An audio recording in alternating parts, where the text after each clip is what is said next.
Hey guys, स्वागत है फिर आप सभी का एक बार केल्विन में। उम्मीद करता हूँ आप सब लोग स्वस्थ होंगे और अपनी पढ़ाई समय से पूरी कर रहे होंगे और हमारे सारे लेक्चर्स भी देख रहे होंगे और एमसीक्यू सीरीज के मजे ले रहे होंगे।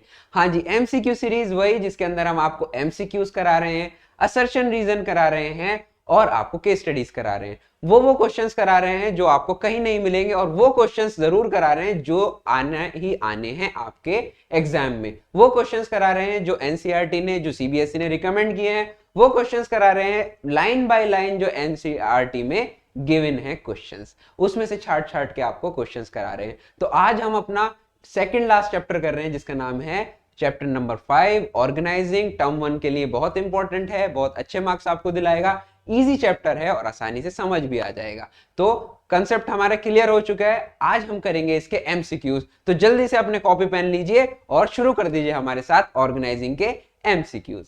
तो देख लेते हैं पहला क्वेश्चन। पहला क्वेश्चन क्या कहता है? Delegation process in the organisation consist of. Delegation process, delegation का मतलब क्या होता है पहले ये समझना पड़ेगा। हमने आपको बताया था डेलीगेशन का मतलब होता है जब आप अपनी अथॉरिटी किसी को दे देते हैं कि भाई आप मेरे इस बिहाफ पर ये काम कर दो। इसका मतलब मैं काम करूं आप काम करूं बराबर हो। तो जब अथॉरिटी देते हैं तो उसके साथ साथ थोड़ी बहुत रिस्पॉन्सिबिलिटी भी जाती है। इसका मतलब ये हो गया कि आपने अपनी डिसीजन मेकिंग पावर किसी बंदे को दे दी। तो देखते हैं इसमें क्या क्या कह रहा है। Delegation process in the organisation consist of grant of authority to the subordinate. हाँ जी, अथॉरिटी आप देते हैं तभी तो वो डिसीजन ले पाएगा। Assignment of duty to the subordinate, बिल्कुल।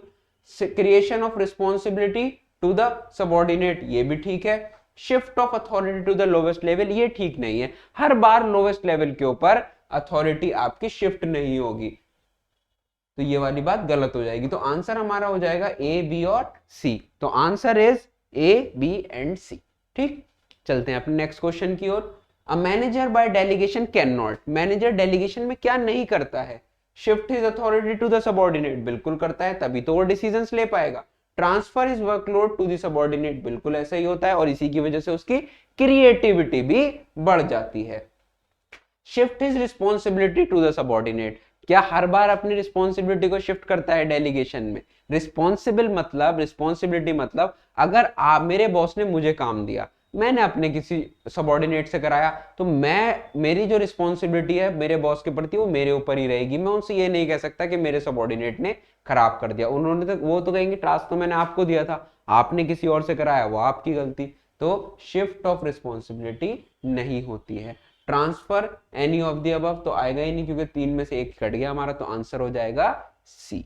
ठीक है, चलते हैं next. Which of the following is not a point of importance of organising. Organising में कौन सा पॉइंट इनमें से इंपॉर्टेंस ऑर्गेनाइजिंग की नहीं है?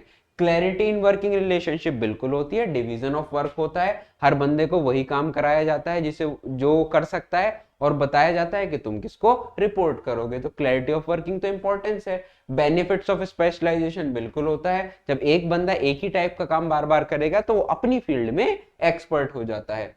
ऑप्टिमम यूटिलाइजेशन ऑफ रिसोर्सेज, इसकी वजह से, स्पेशलाइजेशन की वजह से ऑप्टिमम यूटिलाइजेशन होती है, तो यही हमारी इंपॉर्टेंस होती है। फोर्थ देखते हैं, एस्टेब्लिश स्टैंडर्ड्स फॉर कंट्रोलिंग। नहीं, ये चीज हमने कहां पढ़ी है? एस्टेब्लिश 200 यूनिट्स प्रोड्यूस करने हैं, हमें कौन बताता है? ये हमें बताता है प्लानिंग। तो ये चीज हमारी प्लानिंग की है, तो ये वाला पॉइंट नहीं होगा, तो आंसर हो जाएगा D.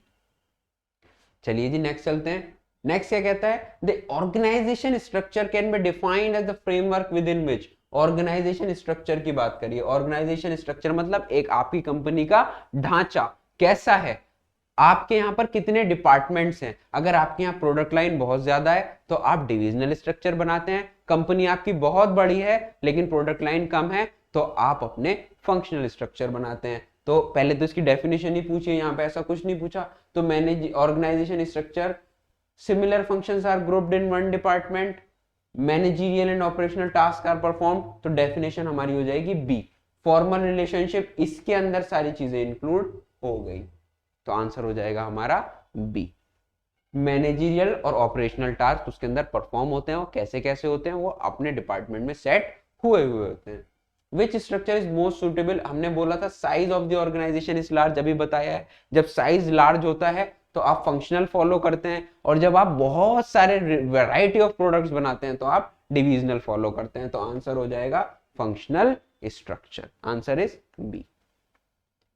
Decentralisation will be more, decentralisation कहां ज्यादा फॉलो होता है, decentralisation will be more followed. पहले तो डिसेंट्रलाइजेशन समझ लेते हैं होता क्या है। ये सेंटर, एक सर्किल है, इसका एक सेंटर होता है, जब इसके सेंटर एक से ज्यादा हो जाएंगे तो उसको बोलेंगे डिसेंटर। डिसेंट्रलाइजेशन में पावर्स को डिस्ट्रीब्यूट कर दिया जाता है, सुपीरियर अपने सबऑर्डिनेट्स को पावर डिस्ट्रीब्यूट कर देता है। अब उसके लिए वो जो है डिसेंट्रलाइजेशन की वजह से अपना काम करना आसान हो जाता है।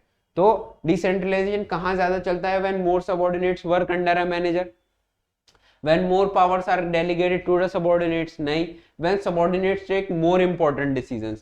हाँ, ये यहाँ पे आ सकता है, जब अपना सुपीरियर ने सबऑर्डिनेट्स को कह दिया कि भाई तुम ज्यादा इंपॉर्टेंट डिसीजंस तुम लोग खुद ही ले लेना क्योंकि मेरे पास टाइम की कमी हो सकती है। when subordinates are not allowed to take any decision, तो ये तो फिर सेंट्रलाइजेशन हो गया, जब वो डिसीजन ले नहीं सकते। तो आंसर इसके बेसिस पे हमारा बनता है सी। क्या यही बनता है? हाँ, आंसर हमारा सी बनता है। Question number next, grouping of activities on the basis of product line. हमने बताया था बड़ी ऑर्गेनाइजेशन है तो आप फंक्शनल फॉलो करेंगे, फंक्शनल ऑर्गेनाइजेशन। और अगर आपकी प्रोडक्ट लाइन है, जैसे हमने उस दिन रिलायंस का एग्जांपल लिया था, अब रिलायंस के अंदर बहुत सारी प्रोडक्ट लाइन है, जैसे रिलायंस फ्रेश, रिलायंस जियो, रिलायंस ज्वेल्स, रिलायंस ट्रेंड्स, ये सब अलग अलग प्रोडक्ट लाइन है। अब फ्रेश के अंदर सिर्फ और सिर्फ ग्रोसरी से रिलेटेड बात होगी, जियो के अंदर टेलीकॉम से रिलेटेड बात होगी, ज्वेल्स के अंदर ज्वेलरी से रिलेटेड, ट्रेंड्स के अंदर कपड़ों से रिलेटेड, आपकी फैशन से रिलेटेड बात होगी। तो जब आपको ऑर्गेनाइजेशन स्ट्रक्चर प्रोडक्ट के बेसिस पे बनाना होता है, प्रोडक्ट लाइन के बेसिस पे बनाना होता है, तो उसको बोला जाता है divisional structure. Answer is B, divisional structure. Span of management refers to, span of management refers to का मतलब होता है, स्पैन ऑफ मैनेजमेंट का मतलब यह एक बंदा और इसके नीचे 4-5 बंदे काम कर रहे हैं, तो ये होता है span of management. Span of management का मतलब एक आदमी के नीचे कितने लोग काम कर रहे हैं, this is called span of management. Number of managers नहीं, लेंथ टू टर्म विच मैंने नहीं, number of subordinates under a superior, ये हो जाएगा कि कितने लोग एक बंदे के नीचे काम कर रहे हैं। नंबर ऑफ मेंबर्स नहीं, ये भी नहीं होगा, तो आंसर हो जाएगा हमारा सी। आंसर आ गया सिंपल सिंपल सी। नेक्स्ट चलते हैं, if a company deals in chemicals and electronics, एक कंपनी है जो केमिकल में भी डील करती है और इलेक्ट्रॉनिक्स में भी डील करती है। अब इलेक्ट्रॉनिक्स में भी वैरायटी में करती होगी, मोबाइल, लैपटॉप, कंप्यूटर और आपका गीजर, फैन, लाइट, ये सब। तो अब यहाँ पर उसकी प्रोडक्ट लाइन बहुत ज्यादा है। जब प्रोडक्ट लाइन बहुत ज्यादा हो जाती है तो हमने आपको क्या बताया था, किस बेसिस पे डिवाइड करते हैं, बात करते हैं हम डिविजनल की। रिलायंस का एग्जांपल भी लिया था हमने। चलिए आते हैं अपने नेक्स्ट क्वेश्चन पे। Extended form of delegation of authority is called, delegation of authority को और एक्सटेंड कर दे तो वो क्या बन जाता है, वो बन जाता है हमारा decentralisation.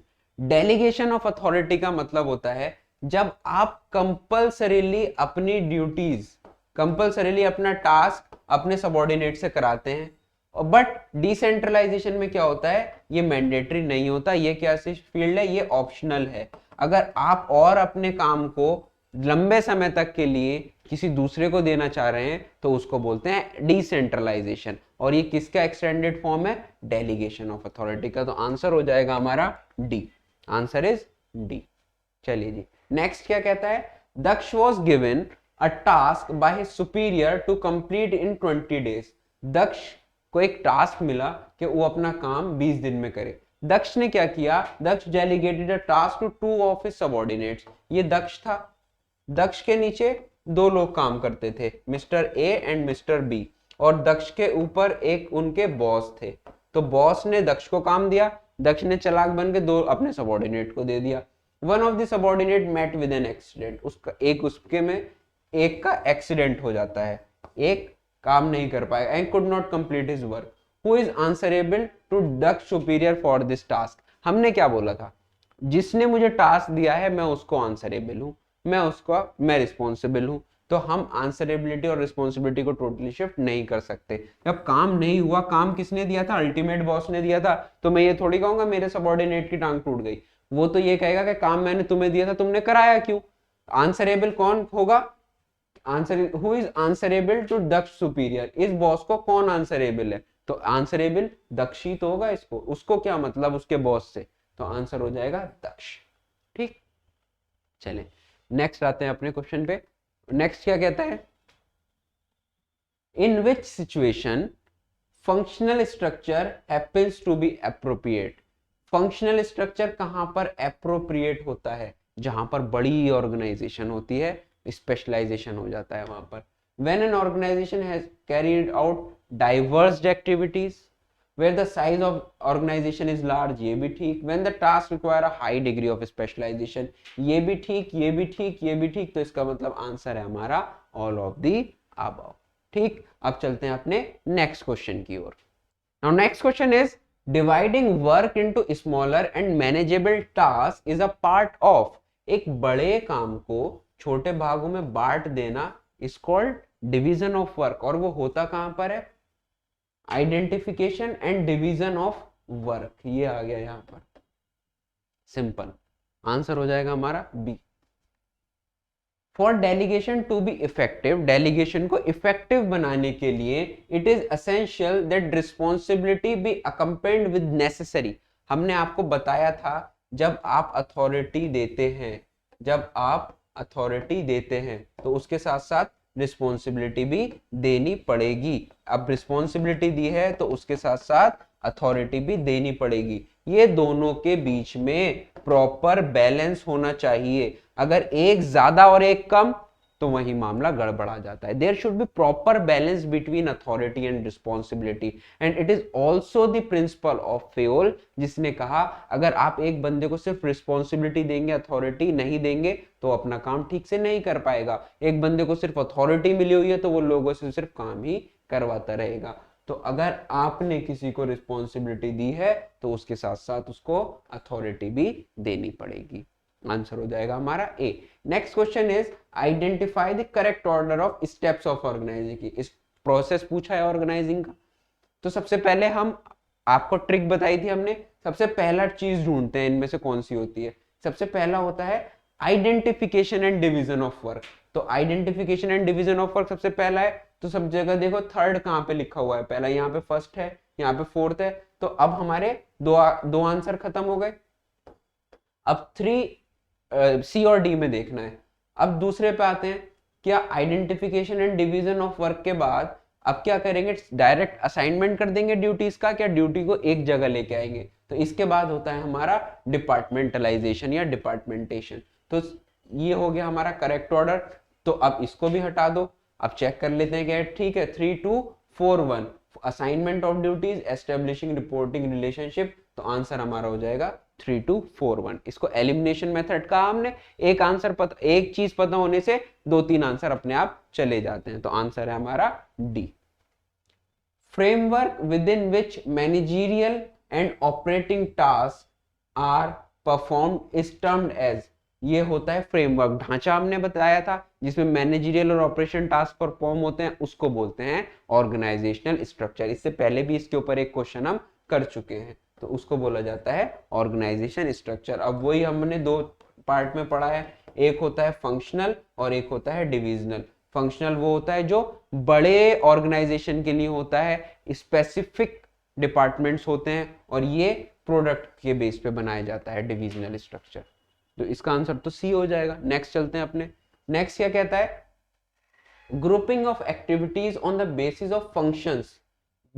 Grouping of activities of the basis of function, तो ये तो सीधा सीधा बोल दिया फंक्शन के बेसिस पे फंक्शनल ऑर्गेनाइजेशन होता है, सिंपल बात।